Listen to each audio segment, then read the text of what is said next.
My name is Corey Ether, and this is the Ether on the Speaker Show. We have a special guest in the building, Miss T. Beech. Hi guys. How are you? I'm alright. Awesome.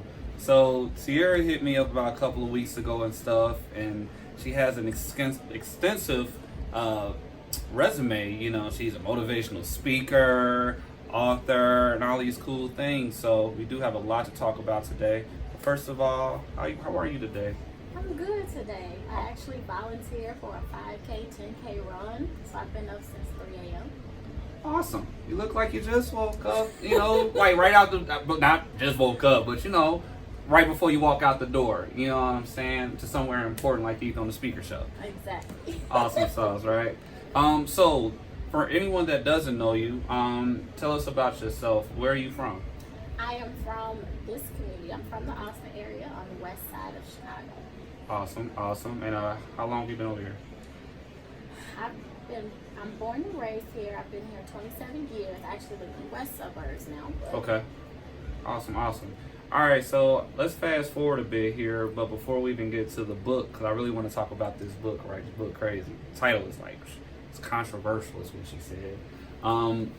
So you say you're a motivational speaker. Yeah. Okay. Now I just want to dab into that a bit. Kind of when did you come about saying, hey, like when did you take on that title? I took on this title in the workplace actually, and then it kind of transitioned into like church events, and now I'm trying to branch into CPS. Got you. So what job were you at, or what place? Well, you know what, you don't have to answer that if you don't want to. Don't worry about it. You were at this place, and how did it start? Just tell us where it started. It started in the cafeteria, lunchroom. Y'all was getting something in the vending machine, and you said something important. No. So I actually used to work for the Chicago Housing Authority, and they had Toastmasters. Have you ever heard of that? It's I haven't. A national public speaking platform. Gotcha. So on a smaller scale, we did Toastmasters at CHA. I was able to do this, and the feedback from the crowd is what made me like, this is my passion. Now I want to take it full stage. Awesome. So how long ago was that? How many years ago? Oh man, I was still a student at the time. I'm still a student now. 2011. Nice. So like 8 years under your belt almost time? Yep. That's what's up, man. So, like, what is some memorable moments that you can remember when you motivationally spoke to somebody or a group of people? Like, what can you think of, and just in your own words, just summarize real quick, like, what was it about, that type of deal? One off the top is when I spoke to teen girls in at-risk communities that come from at-risk neighborhoods like myself, trying to encourage them to go to college, get a degree, and look beyond the neighborhoods that they come from. I would say the second one was when I spoke about my first lady and my church. The feedback that I got from the crowd was dope. That's what's up, man. How many? Felt like they knew my first lady because of it. Well, that's because it sounds like you be paying close attention to people and super observant. Yes, I am. Awesome.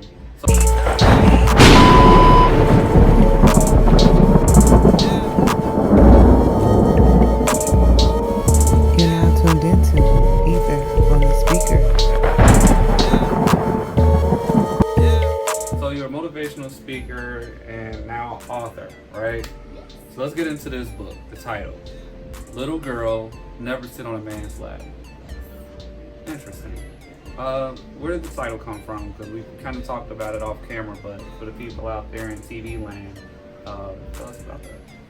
The title came from my dad, actually. When I was a little girl, it's something that he always told me, so it's like an old school saying. Okay. A lot of people know about it, but it wasn't a lot of content out there about it. So I was like, why not create the content and have conversations that we normally don't have?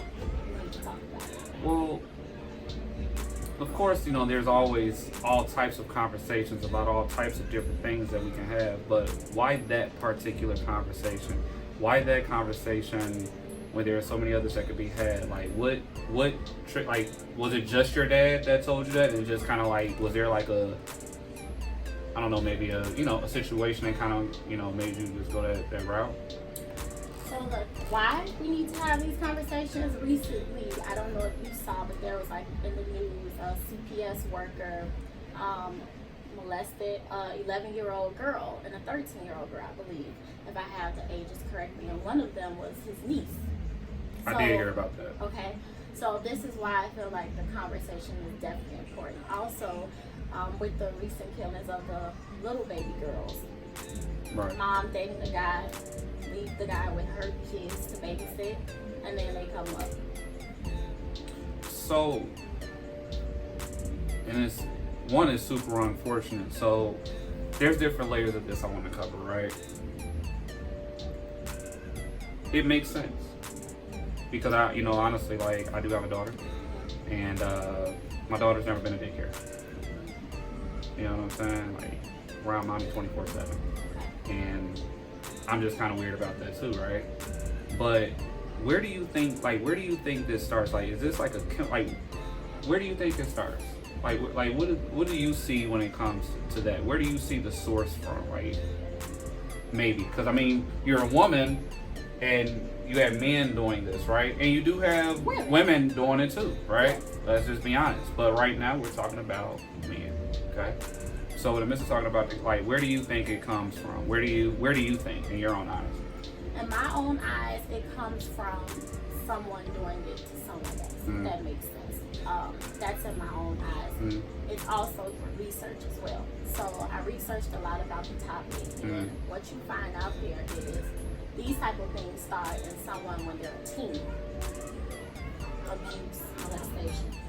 It starts in them as a teen because someone did it to them. Right. So even with a lot of the feedback that I've gotten, people are like, oh, that happened to me. I had an auntie, males too. I had an auntie who did this to me when I was younger, or it's happening to me. And I think we all are aware that it happens, but we avoid those conversations to save face. And I've definitely heard about situations like that over the years, and I think like it's crazy because it almost seems common. Right? And I think that's why you're making such a huge impact, because I feel like you are relating to a lot of people that's going through this, right?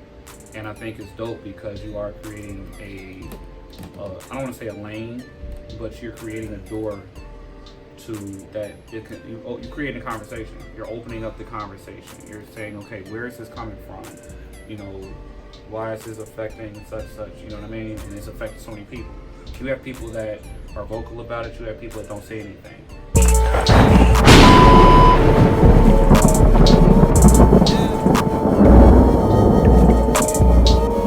You're now tuned into Ether on the speaker.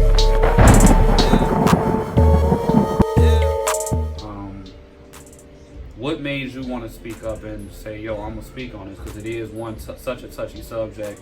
We all know somebody that knows somebody that has experienced that, unfortunately. You know what I mean?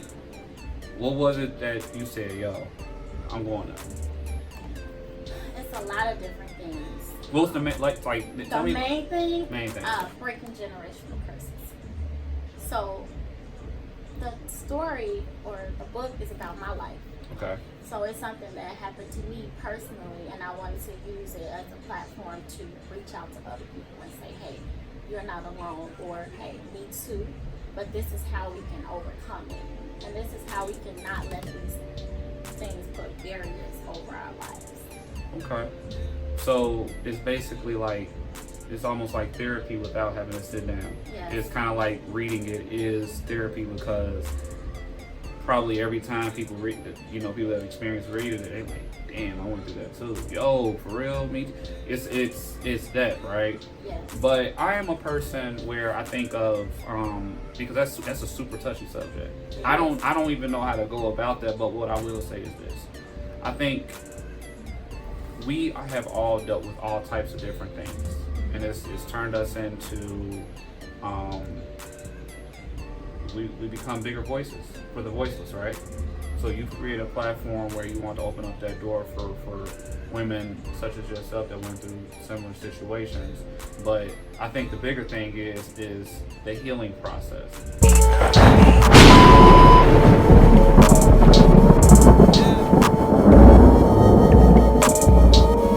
You're now tuned into Ether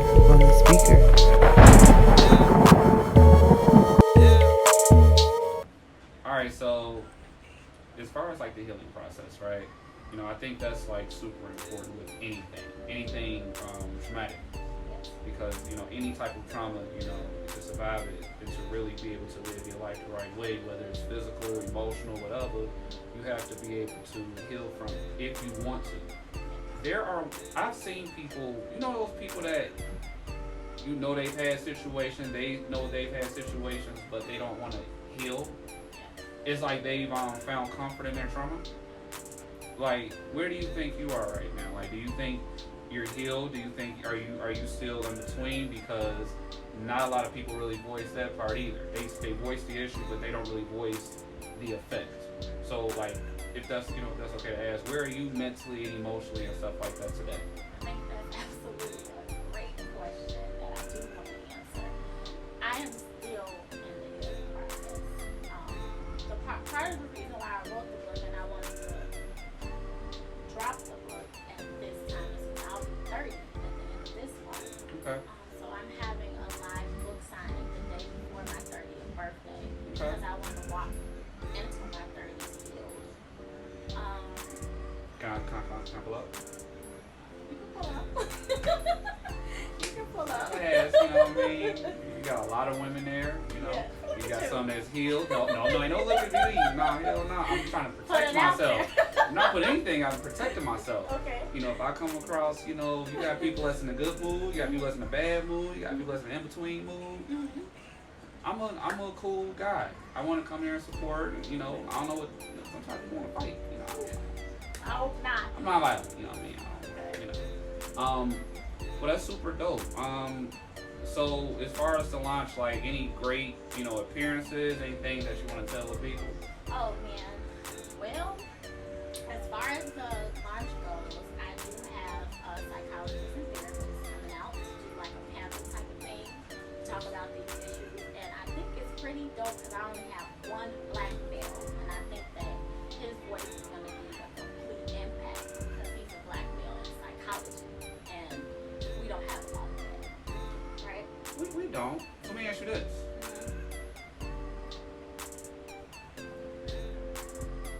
What is more important to you? Education or experience? Oh. If you had to choose. Okay, so let me ask you a question. Would you rather read up on something and never experience it, but you would potentially call yourself an expert on it because you know what I'm saying? Or would you consider, hey, I've experienced this before, I know how to beat it, because I've dealt with it before. I see where you're going. But you don't know where I'm going yet. I know where you think I'm going. But what I'm saying is that I think it's dope that it's not a lot of male psychologists.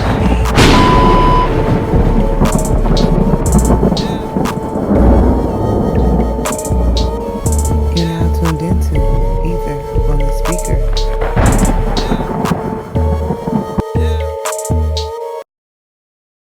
Because I hear people put out books when they've had traumatic experiences. Why did you decide to put out a book? Was it to communicate to other people that have gone through similar situations? Was it to, because is that pretty much what it is? You want to talk to other people? Because it seems like, you don't seem like a bad young lady and stuff like that. I want to hate that you've experienced certain things, right? But what I care about most is healing. Like, I want you to heal from it. Like, okay, like you release a book, you still mentally not okay. No, I'm definitely mentally. So I talk about that in the book without giving up too much. How before, when I used to talk about this or came out or whatever you want to call it, I used to cry about it, break down in tears. I was broken inside. But over time, I learned the more I talk about it, the stronger I feel, the better. I'm not crying right now. I'm not sad right now. Just stop. That's the lashes. Sorry. Really, bro? Sorry. Really? The lashes? I had just lashes. But yeah, so mentally I'm okay. When I say that I'm still going through the healing, I feel like I'm at the last stages of it. Like the book is it. Like I'm just so basically you're closing that chapter of your life and walking into my 30s and a new life. And so what I'm preparing to do now, because I'm gonna piggyback. The reason why I wrote the book is number one, healing for myself, Number two, like I said, is some conversations that we need to have in families. So parents, children, school teachers, educators, politicians, whoever. We need to have these conversations. Who do you recommend? Who do you recommend for the book? Like, who do you recommend? Like, who is your market? Who is your audience right now? As young as 13. Okay. So when I wrote it with the mindset like I want a kid to understand this. Okay. I don't want it to be so all the way out there. All the way out there. So that's my target. Okay. I have plans to go into CPS and use my book as a platform to do guest speaking. I think that'd be dope. Yeah, I'm trying to get it set up where I have people basically donate so I can give the books out to CPS kids for free. Because you know it's already a target on their back or a statistic that says CPS kids, where are they going? To jail and the crazy part about that is like you're doing such a great thing. And I can see where you were talking about the controversial part of it is because look, our government is corrupt. You know what I'm saying? So many corrupted situations. They're not down here, it's up there, right? So you still already, you know, I'm down to do what I can. You know what I'm saying? But I definitely want you to heal all the way. I definitely want you to go into your 30s, singing your favorite song, whatever that is. All right. And I just want you to just be the best person that you can be. I want you to be a pillar to young ladies that have gone through or are going through what you've been through. And where can everyone find your social media information? Or what is your social media information? Where can everyone find you on social media? So my personal page is Tiara Beecham. My author page is the title of my book, Little Girl Never Sit on a Man's Lap. As well as Instagram is little_girl_never_sit on a man's lap. I don't think anybody's going to forget that. I know, right? And then I also have a website. It's tbeecham.com. tbeecham.com. Yeah, or littlegirlnever.com. Okay. Where are you gonna have your? I mean, can you tell us where you're gonna have your book signing? Yes. So it's actually at a black-owned establishment. Awesome. It's called Pearl Sip and Paint. It's at 2105 West Division Street. Saturday, September 21st. It's from 7 to midnight, but you know. It's right down the street from here. Yeah, not that far. Oh my gosh, I just might walk. I wanted to make it a central location. Dope. Yeah. Well, it's pretty dope. It speaks like black people empowerment. It has like legendary artwork. It's cool, luxury, upscale. Sounds lit. I think that's what the kids say now. Lit. Well, we definitely appreciate you coming here. Be on the lookout, little girl. Don't sit on the man's lap. Yeah. See Beech. Yeah. Thank you.